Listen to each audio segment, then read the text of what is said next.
శ్రీరామం శ్రీరామం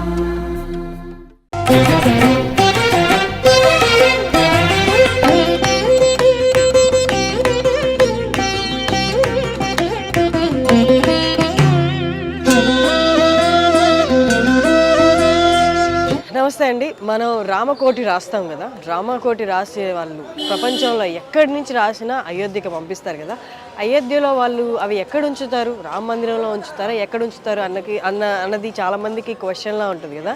సో ఇప్పుడు నేను చూపిస్తాను, మీరు పంపించిన రామకోట్లన్నీ, ప్రపంచవ్యాప్తంగా రాసి పంపించిన రామకోట్లన్నీ ఎక్కడ పెట్టారో అవన్నీ మీకు చూపిస్తాను. ఇది వాల్మీకి రామాయణ భవన్. దీని లోపలికి ఒకసారి రండి, చూపిస్తాను.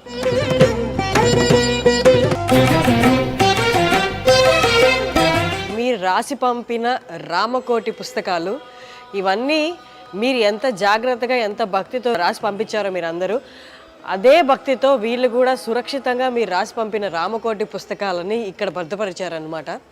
సో ఇవన్నీ మీరు ఒకవేళ అయోధ్య వస్తే అయోధ్యలో వాల్మీకి రామాయణ భవన్ అని ఉంటుంది, అక్కడ మీరు చూడొచ్చు. ఈ భద్రపరిచిన బస్తాల్లో మీరు రాసి పంపిన రామకోటి పుస్తకాలు కూడా ఉండొచ్చు. ఇదిగో నా చేతిలో కూడా కొన్ని ఉన్నాయి.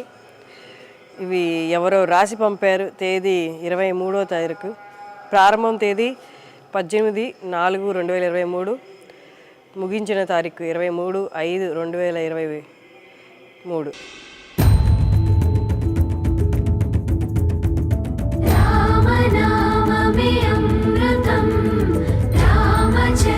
మీరు ఎంతైతే భక్తితో రాసి పంపారో వీళ్ళు కూడా అంతే సురక్షితంగా భక్తితో వీటన్నిటినీ ఇక్కడ పెట్టుంచారు.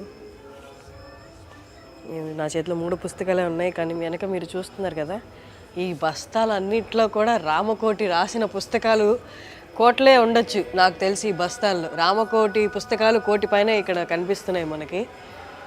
ఇవన్నీ మీరు అయోధ్య వస్తే చూడొచ్చు, వాల్మీకి రామాయణ భవన్లో. అక్కడే కాకుండా మనం ఇటు కొంచెం పక్కకు వస్తే ఇక్కడ కూడా ఎన్నో భద్రపరిచి ఉన్నారు.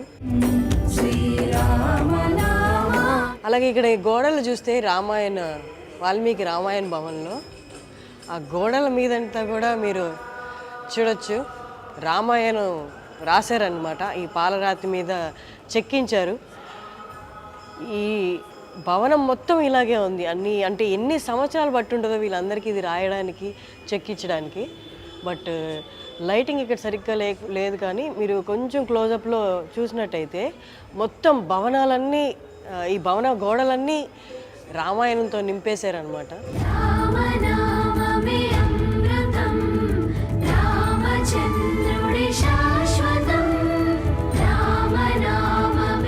అలాగే ఈ భవనంలో ఎవరు మూర్తి రూపంలో మనకు కనిపిస్తారంటే, మీరు చూస్తున్నట్టు లవాకుశ, మధ్యలో వాల్మీకి గురు.